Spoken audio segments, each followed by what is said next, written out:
Beauté à vous tous qui aimez me suivre, je suis Brogui, votre ami. Merci d'être branché sur la chaîne de Sceaux. Je vais rapidement reprendre notre petit sujet pour essayer d'avancer avec cela. Il y a de cela quelques jours, nous avons débuté une petite étude. Nous sommes en train de parler sur le mystère de la langue inconnue. Nous nous sommes basés sur les propos de Frère Branham. Il dit que lorsque le septième sceau lui a été adressé, le septième sceau qui était un triple mystère, il dit que l'un des mystères, je l'ai dit hier, l'autre, je l'ai dit ce matin. Il dit, mais le troisième élément qui constitue le septième sceau, il dit que cela m'a été adressé dans une langue inconnue. Et Branham précise qu'il s'agit du même mystère qui a commencé à voyager depuis Daniel, qui était le bien-aimé. Voyez, Daniel, en étudiant le livre du prophète Jérémie, Frère Branham dit que Daniel s'est consacré, voyez, parce qu'il avait compris en lisant le prophète Jérémie que le temps de la déportation allait vers la fin et il était en train de prier. C'est pourquoi Dieu a relâché Michael pour lui donner la vision concernant les temps, à savoir les 70 semaines de Daniel. Vous voyez, qui était le temps que Dieu avait fixé pour Israël. Voyez, Daniel avait écouté, entendu le mystère. Il était prêt à écrire et la voix lui a dit de ne pas écrire ces mystères car au temps de la fin, les mystères devraient être révélés et cela fera que la connaissance puisse augmenter et aussi cela va purifier nombreux qui liront ce message au temps de la fin. Et nous sommes arrivés aussi avec l'apôtre Jean, alors qu'il avait été invité dans l'île de Patmos. Et voilà, lorsque la vision, lorsque la révélation est venue à lui, vous voyez que Jean aussi avait entendu la même chose. Il a voulu écrire, la voix lui a dit, non, celles qui ont dit les sept tonnerres ne l'écrit pas. Au jour de la voix du septième ange, quand il sonnera de la trompette, ce mystère sera révélé. Voyez, lorsqu'on arrive au jour de la voix du septième ange, comme vous le savez, voyez-vous que Branham lui-même qui était censé être celui qui devrait révéler ces mystères, il dit dans le septième sceau, au paragraphe 300, comme nous l'avions lu dernièrement, il dit que l'un des mystères qui constitue le triple mystère du septième sceau, il dit, je l'ai dit hier. Il dit, le second élément, je l'ai dit ce matin. Il dit, mais le troisième élément qui constitue ce triple mystère, il dit que cela m'a été adressé dans une langue inconnue. Et nous nous sommes demandé pourquoi ça devrait être dans une langue inconnue pour Branham. Parce que Daniel avait entendu le mystère. Daniel était prêt à écrire. S'il était prêt à écrire, c'est parce qu'il avait compris le message. Vous voyez? Jean aussi pareil. Jean avait compris le message, cette révélation dans une langue qui lui était familière. Il n'avait pas de problème de compréhension. La seule personne qui a eu des difficultés à comprendre, c'était Branham. Il dit que je me tenais là. Voyez-vous, ce mystère est passé devant moi, mais cela était dans une langue inconnue. Et voilà, nous avons examiné cela. Et nous savons que cela était conforme à la position de Branham. Parce que Branham, à la fin des âges de l'Église, il devrait se tenir dans la brèche. C'est-à-dire qu'il devait prendre les oracles, les témoins du côté des nations pour transmettre cela à Israël. Et nous avons vu que durant le ministère de Frère Branham, il était imprégné par cette idée. Et à plus d'une fois, Branham est allé se retrouver même en Égypte, vous voyez, et il a voulu faire le forcing pour aller sur Tel Aviv, apporter le message là-bas aux Juifs. Mais Dieu lui a dit de se tenir loin de la Palestine. Vous voyez? Pourquoi? Parce que cela devrait briser les types. Mais nous savons, comme Branham le déclare lui-même, il dit qu'il croit qu'il avait quelque chose à faire pour ramener Israël au Seigneur. Donc la responsabilité incombait à lui de transmettre les témoins. Mais lorsque les témoins, parce que les témoins qu'il allait transmettre, ce sont les oracles. Les oracles qu'il devrait transmettre à Israël, ce ne sont pas les dogmes des nations. Voyez-vous, ces oracles-là, c'est ce que nous avons dit dernièrement, alors que Branham se tenait là sur la montagne du Savinon Canyon en train de prier, et alors qu'il avait levé les mains, il a vu une épée tomber sur ses mains. Il a regardé l'épée, il a dit l'épée d'un roi. Non, la voix lui a repris. La voix lui a dit ce n'est pas l'épée d'un roi, mais c'est l'épée du roi. voyez-vous, il avait entre ses mains l'épée du roi. C'était ça le patrimoine qu'il devait transmettre à Israël. Voyez, c'était la voix des tonnerres, c'était la révélation des sceaux. Pourquoi? Parce que la chose qui allait rappeler Israël, c'était les sceaux. Pourquoi? Parce que Israël aussi était dans l'attente, voyez-vous, du temps de la fin pour comprendre les choses que Daniel avait scellées, que Jean avait aussi scellées. Ces choses devaient ramener la foi au temps de la fin. Voyez, nous sommes allés à travers toutes ces choses. Aujourd'hui, nous allons essayer d'avancer avec notre sujet. Nous allons lire les écritures habituelles que nous avons l'habitude de lire par rapport à ce sujet. Nous prenons aujourd'hui Ésaïe 19, 19. Vous êtes sur l'évangile.com, vous pouvez prendre la version Darby. Je lis.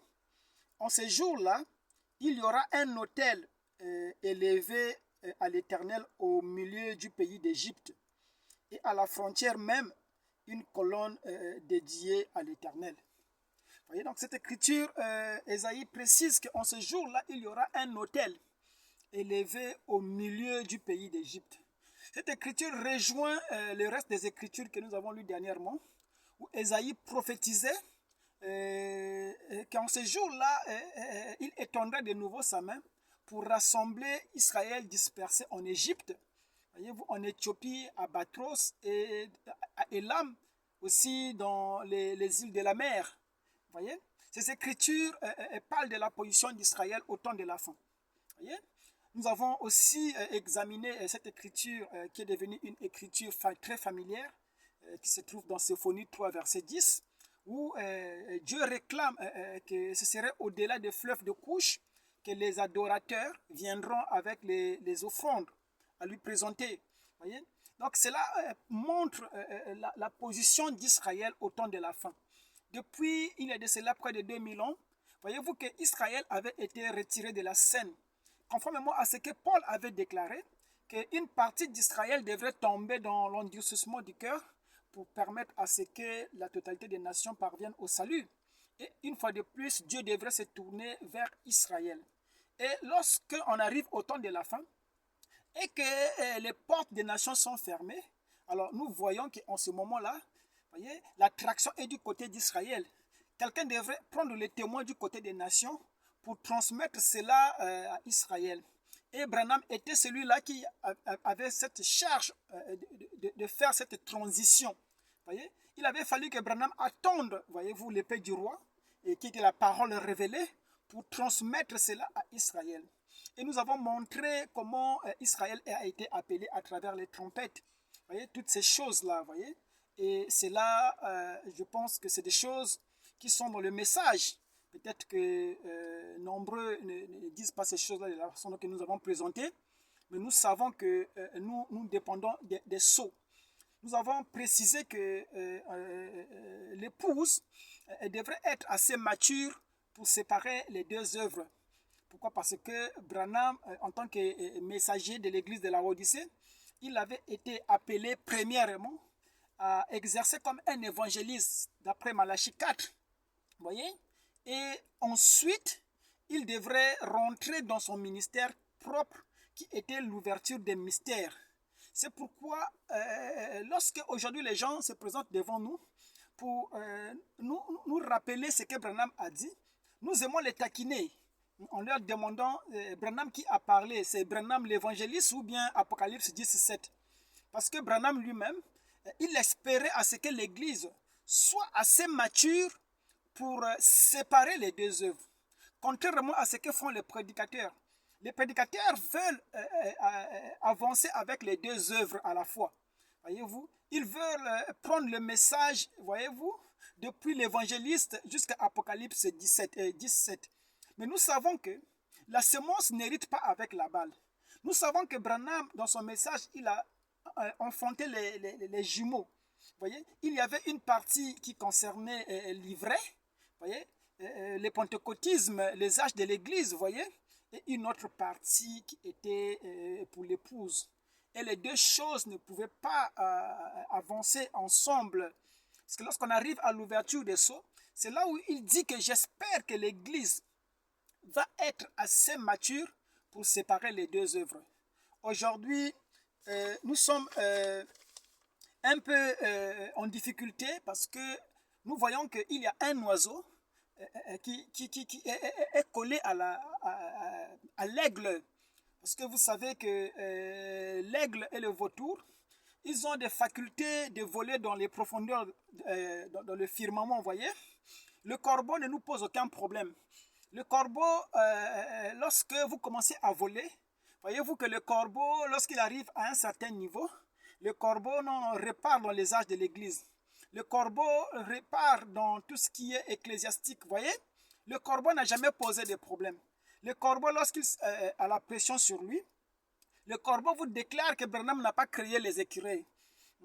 Le corbeau, il n'a pas de problème de dire que non, Branham n'a pas créé les écureuils et que Branham a juste multiplié les écureuils comme Jésus. Voyez-vous, c'est vraiment écœurant de voir que les gens qui prétendent croire Frère Branham faire des déclarations pareilles. Voyez? Mais nous savons que cela est tout à fait normal. Cela est relié à la nature du corbeau. Parce que le corbeau n'a pas été appelé à entrer dans la profondeur. Mais c'est lui qui nous pose des problèmes. C'est monsieur le vautour. Parce que le vautour, c'est un oiseau qui a été fait pour voler comme un aigle. Voyez? C'est pourquoi, lorsque nous volons dans le firmament, voyez-vous, lorsque nous allons au-delà, voyez-vous, au-delà de la couche où les deux oiseaux pouvaient se sentir confortables, voyez-vous que le vautour continue à résister. Le vautour nous poursuit lorsque nous disons que nous sommes enlevés. Le vautour vole avec nous. Le millénium, le vautour vole avec nous.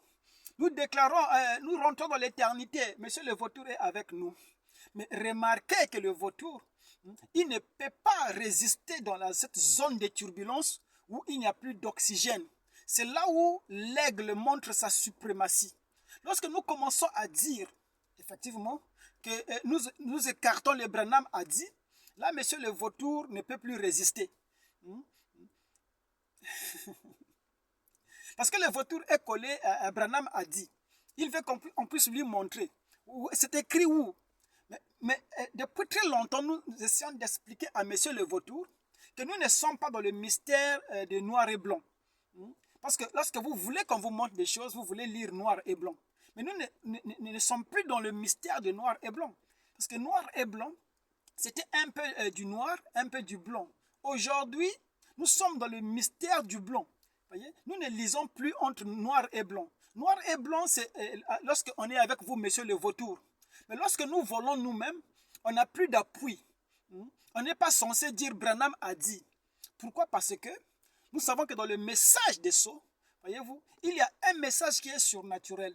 Aujourd'hui, monsieur le vautour ne peut pas nous dire avec exactitude dans quelle prédication Frère Branham a prêché les 7 trompettes de façon surnaturelle.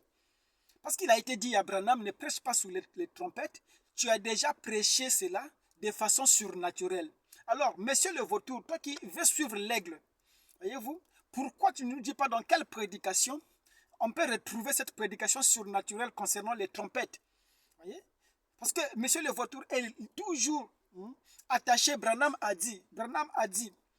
Mais lorsqu'il s'agit de déchiffrer, voyez-vous, les choses qui sont surnaturelles dans le message, monsieur le vautour a des problèmes. C'est pourquoi monsieur le vautour doit comprendre que lorsque nous allons au-delà du firmament, voyez-vous, l'aigle ne vit plus par Branham a dit. L'aigle devient la source de l'inspiration. Pourquoi? Parce que les sceaux, ce n'est pas une station.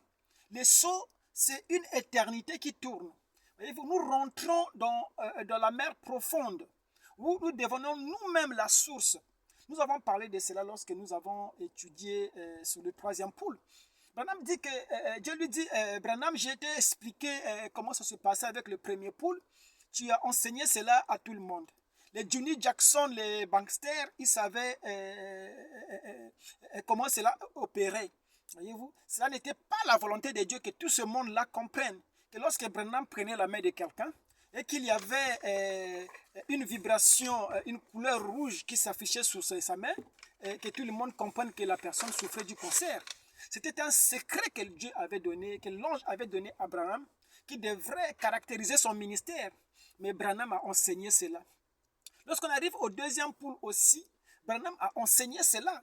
Et cela a produit des imitations charnelles. Et lorsqu'on arrive au troisième poule, Dieu a dit, bon, ça, je ne t'enseignerai pas, je te rencontrerai là-dedans. Voyez-vous? Et nous avons étudié le mystère de je te rencontrerai là-dedans. Il ne s'agissait plus de l'ange qui venait pour souffler. Parce que quelqu'un m'a fait le reproche pour dire, Brogui, c'est sacrilège ce que tu as dit. Tu es en train de vandaliser sous la colonne de feu qui est la photo de l'ange. Non, loin de là, je n'ai jamais manqué du respect à la photo de l'ange.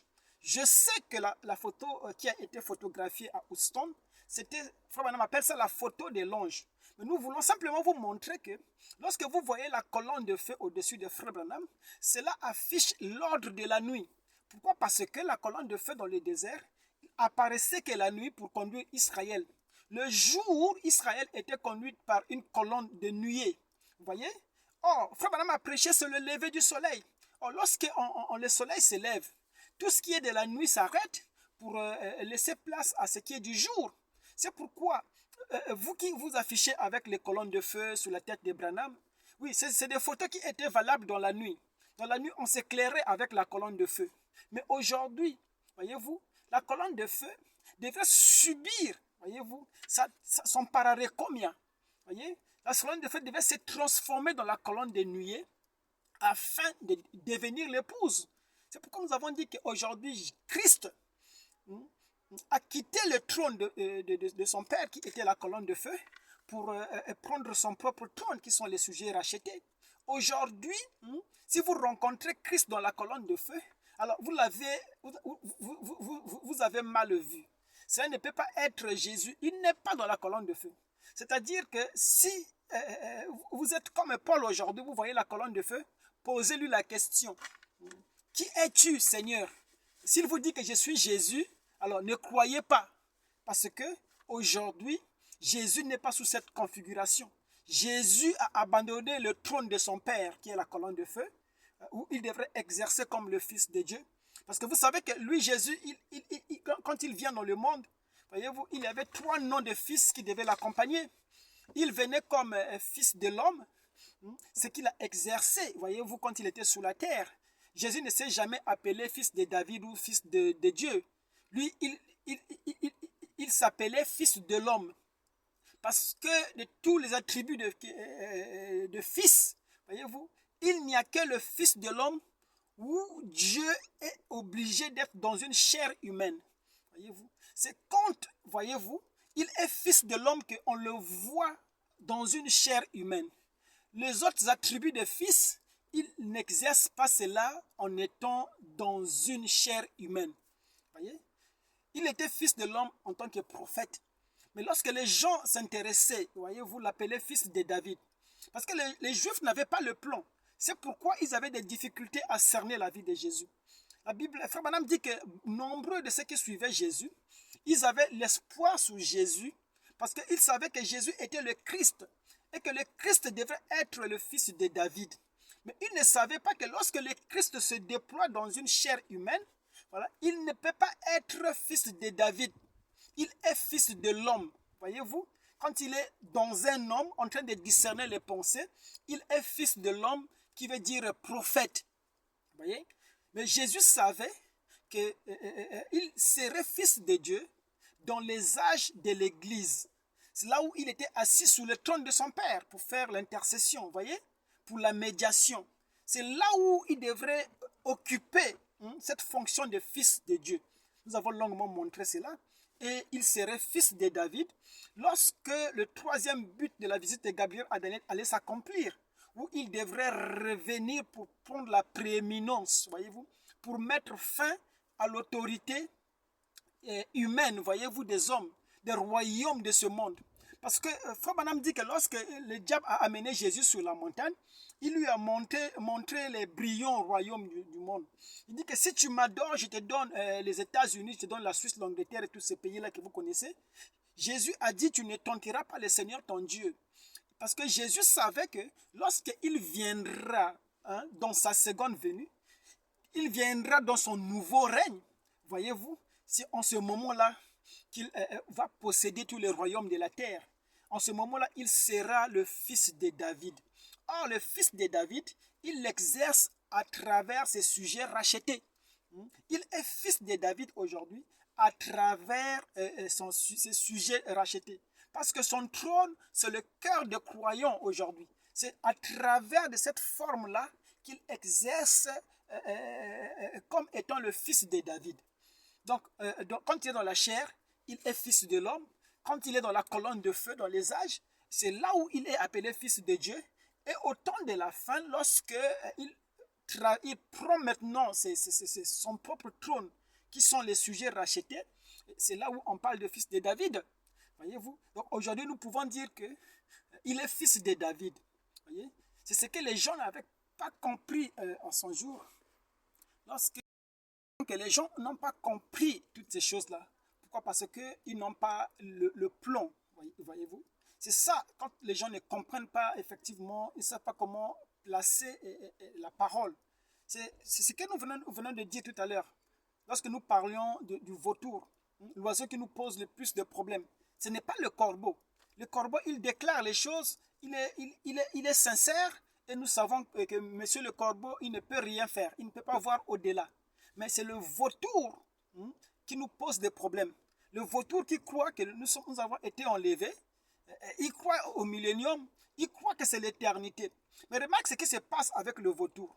Il croit toutes ces choses-là, mais en contrepartie, il ne veut pas appliquer ces choses. Voyez-vous? Le vautour est là en train de perpétuer les églises. Le vautour croit que nous sommes dans l'éternité. Madame déclare ouvertement que dans l'éternité, vous ne venez plus par des ordres, par des rituels et par des lois. Vous venez par prédestination. Le vautour aussi répète cela. Mais vous voyez le vautour en train de perpétuer l'église, en train de perpétuer les ordres, en train de condamner, prêcher le salut, prêcher la nouvelle naissance, prêcher les... Voyez-vous, le vautour continue aujourd'hui à marcher avec les deux œuvres. La différence entre le vautour et l'aigle, l'aigle a su séparer les deux œuvres, mais le vautour continue à marcher avec les deux œuvres. Voilà pourquoi le vautour est resté dans Branham a dit. Voyez-vous, quand on lui dit que nous sommes dans l'éternité, oui, nous sommes dans l'éternité, mais il continue avec les ordres de l'église. Il continue avec l'adoration de l'église. Il continue à construire l'église. Il continue à emprisonner les gens dans l'église. Voyez-vous, c'est ça la différence. C'est pourquoi Jésus, lorsqu'il regarde, il dit, éloignez-vous de moi, vous qui commettez l'iniquité. L'iniquité, pourquoi? Parce que ces personnes-là comprennent la parole. Ils savent ce qui est juste, mais ils ne veulent pas appliquer totalement la parole pour des intérêts quelconques. Pourquoi Jésus dit, retirez-vous de moi, vous ouvriers d'iniquité. Vous connaissez la vérité, vous connaissez que l'épouse a été enlevée, vous connaissez qu'aujourd'hui nous rentrons dans une éternité qui est réelle, voyez-vous, mais vous continuez à perpétuer les âges de l'Église. Vous n'avez pas de part avec nous, voyez. C'est pourquoi quelquefois nous disons des choses pour vous achoper, voyez. Nous disons des choses pour que vous puissiez vous débarrasser de nous. Pourquoi? Parce que l'aigle a été appelé à occuper tout seul l'espace. Lorsqu'on arrive au-delà du firmament, ça c'est le domaine de l'aigle. L'aigle ne veut pas partager cet espace avec le vautour. C'est pourquoi notre mission, c'est toujours vous amener plus haut pour que vous puissiez nous lâcher. Lorsque nous disons aujourd'hui que ce n'est plus Branham qui parle, c'est nous-mêmes qui parlons, là, vous commencez à descendre un peu. Voyez-vous? Pourquoi? Parce que le vautour dépend de l'oxygène. Le vautour dépend de l'environnement. Le vautour dépend. Mais l'aigle a en lui la source. C'est pourquoi l'aigle peut vivre au-delà de Branham a dit. Pourquoi? Parce que l'aigle aujourd'hui prêche la compréhension. Les choses que Branham a dit sans le dire clairement. Voyez-vous? Parce que Branham dit qu'aujourd'hui, nous sommes parfois censés dire des choses pour amener certaines personnes à partir, d'autres à vous quitter, des choses comme ça. Mais il dit que ces choses sont faites exprès pour que la sémence puisse se séparer de la balle, pour que Baxter puisse vous quitter. Il dit que Baxter ne m'a pas quitté pour aller dans les bars.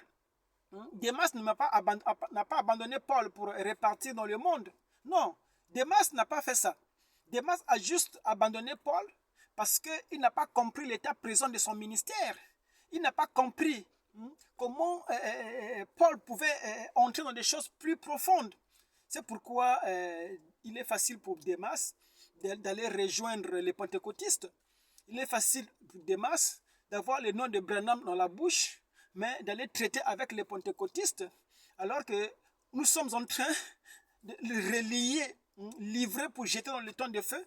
Démas est en train de vouloir rejoindre ce groupe-là. C'est ça qui nous écœure aujourd'hui.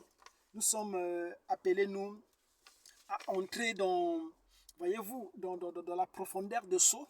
Nous ne voulons plus des choses qui nous retiennent. Voyez? Nous parlons aujourd'hui de la compréhension que nous avons des sceaux. Voyez? Branham a prêché les sceaux comme étant un fondement, mais les sceaux devraient croître. Il dit que moi, je devais diminuer et pour que Christ puisse croître. Mais qu'est-ce qui est Christ? Christ, c'est les sceaux qui ont été révélés. Quand Christ viendra, ne sera-t-elle pas elle l'épouse? L'épouse aujourd'hui, c'est les cheveux blancs. L'épouse aujourd'hui est autonome. Voyez-vous? L'épouse aujourd'hui est l'inspiration. Nous sommes dans cette configuration-là. Voyez-vous? Donc, lorsque les gens viennent, Branham a dit, nous acceptons cela, mais nous voulons vérifier c'est quel Branham qui a dit. Est-ce que c'est Branham l'évangéliste ou bien c'est Apocalypse 17 qui a dit? Voyez-vous? Si c'est l'évangéliste qui a dit, nous vous disons, monsieur, ça c'est bien, c'est Branham qui a dit, mais cela vous concerne. Voilà. Parce que nous sommes là en train de séparer les deux œuvres. Nous ne voulons plus marcher avec beaucoup de charges. Non. Nous séparons l'ivraie avec les blés. Il y a inimitié entre l'ivraie et le blé aujourd'hui. Donc, si vous n'êtes pas encore assez mature pour séparer les deux œuvres, alors ne faites pas comme l'aigle, parce que vous allez perdre toutes vos plumes. Voyez-vous? Nous allons vous amener dans les hauteurs et vous n'arriverez plus à naviguer. Voyez? C'est comme ça là, lorsque nous sommes répartis dans l'Apocalypse de Moïse. Vous savez que l'Apocalypse de Moïse, c'était la Genèse. On a dit que la Genèse, c'est un livre de la révélation. Voyez? La Genèse est comme l'Apocalypse. C'était une vision, c'était écrit en symbole. Mais les gens ont tendance à lire la Genèse de façon littérale. Voyez-vous? Lorsqu'ils entendent que non, Dieu il y avait un arbre au milieu du jardin, ils se représentent un arbre avec des fruits. Voyez? Ils ne comprennent pas que le livre de la Genèse devait être interprété. Voyez-vous? Et c'est l'ouverture des sceaux qui devrait amener la vraie, parfaite interprétation. Voyez-vous? Nous leur disons que Adam, voyez-vous, et le serpent ancien, ce n'étaient pas deux personnages différents. Tout comme Dieu et Satan ne sont pas deux personnages différents. Nous avons parlé de Christ et de l'Antichrist. Nous avons vu Lucifer avec Christ. Lucifer porte en lui tous les attributs de Christ. C'était l'ange des lumières. Lucifer marchait sur les pierres précieuses. Voyez-vous? Tout comme Christ était la pierre de jaspe et de sardoine. Voyez? C'était un ange de lumière, Lucifer. Voyez-vous? Christ aussi pareil. Voyez-vous? Ainsi, Dieu et Satan. Voyez-vous? C'était la même réalité. Voyez-vous? Une énergie à deux pôles, nous avons montré. Que Satan, c'était le côté négatif de Dieu. Voyez? Donc, la personne qui a séduit Ève, et la personne qui a enfanté Caïn, nous avons dit que ce n'est pas un animal. Parce que l'espèce animale ne pouvait pas produire un homme. Dieu, quand il crée les espèces, il dit que chaque sémence se reproduit selon son espèce. Voyez-vous? Nous savons que Caïn était littéralement le fils d'Abraham, d'Adam. Voyez-vous? Le seul défaut avec la naissance de Caïn, c'est que selon le plan, selon la volonté parfaite de Dieu, Caïn ne devait pas naître par le moyen du sexe. Caïn devrait être la parole faite chair, de la même manière que Jésus était né. Voyez-vous, Adam devait prononcer la parole, cette parole devrait se faire chair en Ève, et ainsi cela devait perpétuer l'espèce de Dieu qui était Adam. Voyez-vous, mais la sémence du serpent vient du fait que, au lieu que ce soit l'âme d'Adam qui puisse féconder l'âme d'Ève pour produire la parole faite chair, voyez, ce qui s'est passé, c'était quoi? C'était que, voyez-vous, la chair avait dévancé. C'était que le sexe s'était intercalé. Voyez-vous, c'est pourquoi nous avons dit que Caïn était du malin. Voyez-vous, le serpent qui était rusé, ce n'était pas un animal avec des cornes, non. Ce serpent-là n'était pas différent d'Adam. Voyez-vous, c'était la même réalité. Parce que nous savons qu'Adam était un être triple. Voyez-vous, c'était l'âme qui était la colonne de feu. Voyez-vous, la théophanie. Voyez, et il y avait son esprit qui était vierge. Voyez, et il y avait sa chair qui avait été formée par la poussière de la terre. Voyez, et la personne qui était au milieu, l'âme qui était entre l'âme et la chair, qui était l'esprit qui était vierge. C'est ça qui amène le raisonnement. Et Ève a commencé à raisonner. C'est ça que Satan a activé dans Ève. Et cela a amené le raisonnement. Voyez-vous, quand elle avait compris le mystère, la loi de la reproduction, Ève est venue pour enseigner cela à Adam. Voyez-vous, c'est pourquoi Frère Branham dit que Ève est venue avec une nouvelle révélation. Elle avait compris la loi de la reproduction naturelle, voyez. Elle a enseigné cela à Adam. Et Adam, sachant que Ève avait déjà compris une révélation qui n'était pas de la parole, voyez-vous, il fallait que Adam suive sa femme, voyez-vous. C'est ainsi qu'ils ont perpétué l'espèce animale, voyez-vous, au lieu de perpétuer l'espèce Dieu par la théophanie. Voilà pourquoi lorsqu'ils sont rentrés dans cette configuration, ils ont été chassés du jardin. Voyez-vous, pourquoi? Parce qu'ils ne pouvaient plus manger l'arbre de vie. Or, l'arbre de vie, c'était ça, l'épouse, voyez-vous. Quand on parle de la restitution de l'arbre de l'épouse, il dit que l'épouse était l'arbre de vie, voyez-vous. Et nous savons que l'épouse, c'est les cheveux blancs. Oh, mais merci, je n'ai pas touché à mon sujet. J'ai été conduit à parler de ces choses parce qu'à un certain moment, nous comprenons que, voyez-vous, que monsieur le prédicateur aujourd'hui est dans une forme d'hypocrisie. Voyez-vous, des gens qui veulent faire comme l'aigle, qui veulent faire la promotion ou l'apologie des sceaux, mais qui ne veulent pas entrer dans la continuité de l'ouverture des sceaux. Ils sont toujours là dans une forme ecclésiastique, en train de perpétuer l'Église, vouloir prêcher les mystères dans les églises. Nous savons que cela ne correspond pas à l'esprit des sceaux. Pourquoi? Parce que les sceaux sont révélés en dehors de l'Église. Et que lorsqu'on arrive à l'ouverture des sceaux, vous ne venez plus par des ordres, vous venez par prédestination. C'est pourquoi nous ne prêchons plus le salut. Nous avons clairement déclaré que le mystère du troisième pôle, ce n'est pas le mystère pour le salut. Le troisième pôle, c'est le jugement. Voyez? Parce que le troisième pôle ne s'ouvre pas sous la terre. Au temps de Jésus, c'était dans les régions profondes, voyez-vous, aux âmes qui n'avaient pas reconnu le jour et leur message. Et au temps de la fin, le troisième pôle, voyez-vous, on parle des âmes qui sont en prison maintenant. Ça veut dire que du côté des nations, personne ne peut plus être sauvé. Voilà pourquoi, lorsque nous parlons de toutes ces choses, nous relions cela avec Israël et non pas les nations. Parce que le temps des nations est terminé. Voyez? Merci beaucoup, c'était Brogui. Je fais des petites vidéos. Nous allons revenir. Cette fois-ci, je promets, c'est pour terminer le mystère de la langue inconnue. Et nous avons montré au final pourquoi ce message fut délivré en langue inconnue pour les nations. Branham, le messager, a transporté la lettre. Le 7e sceau, c'était une lettre que Branham devrait passer à Israël. Voyez-vous? Pourquoi? Parce que Israël était dans le mystère de la montagne. Il dit que lorsque le capuchon de la montagne fut coupé, une partie tomba du côté septentrional, une autre du côté méridional, voyez? Donc les deux devraient dépendre de cette chose-là, voyez-vous?